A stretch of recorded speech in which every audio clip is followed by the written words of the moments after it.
Magandang umaga mga boss, narito na ang latest sa mundo ng palakasan. Pumasok na sa eksena ng pumalyang Last Homestand Charity Event, ang Games and Amusements Board o GAB.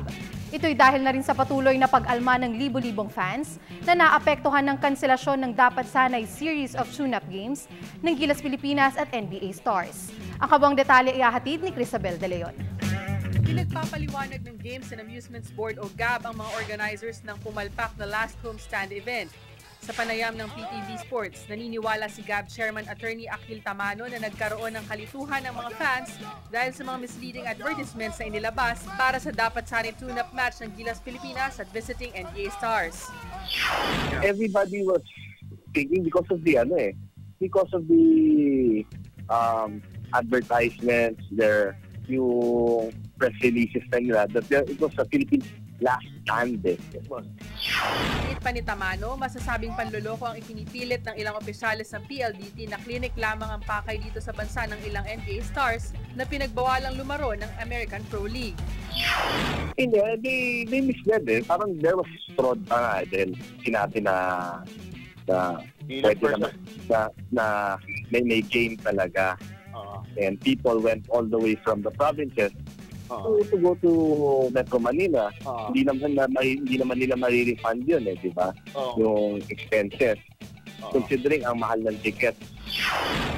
Suspensyon sa pag-host at paglulunsad ng kaparehong event ang sanction sa maaaring ipataw ng GAB kapag napatunayang nagkasala ang PLDT Group. Para sa Telebisyon ng Bayan, Crisabel De Leon, PTV Sports.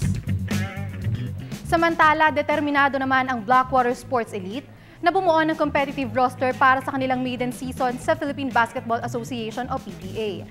Simula ngayong araw ay sasalang sa 4 na tune-up matches sa Penang, Malaysia ang Diocel de Sion franchise, bit-bit ang ilang players na nag-aasam na mapasama sa final lineup ng team. Narito ang report ni Snow Badwa mula sa Penang, Malaysia. Dumating na dito sa Penang, Malaysia ang Blackwater Sports Elite para sa kanilang misyon na sukatin ang tika sa magaganap na Penang Chief Minister Cup International. Bahagi ito ng preparasyon ng Diocel de Sion franchise para sa kanilang maiden season sa PBA. Ang Blackwater Sports ay isa sa 2 expansion teams na magpapataas sa 12 sa bilang ng mga kupunan na lalahok sa 40th season ng liga.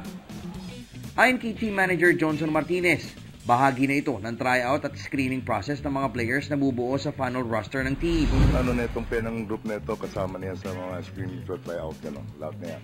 Importante sa yan, lalo na sa mga coaching staff, doon sila titingin kung paano react ang mga players. Kabilang sa mga players na bit-bit ng elite sa Malaysian trip na ito ay sina rookie prospects Jericho Cruz at Wami Chongson.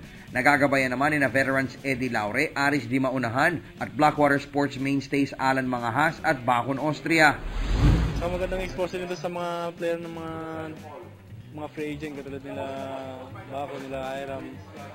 Dito nila matas yung kung malalinap din sila sa upcoming PBA. Iba't ibang mga lahi ang mga kalaban dito eh. So makakakita sila iba't ibang competition, iba't ibang lakas, iba't ibang types ng basketball ang mga kalaban dito. So sobrang malaking bagay ito na may trip na to.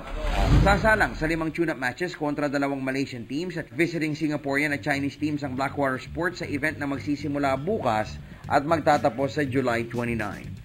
Mula dito sa Malaysia, Snow Badwa, PTV Sports. At yan po ang matampok na balitang sports ngayong umaga. Ako po si Hazel Anselubon para sa Good Morning Boss.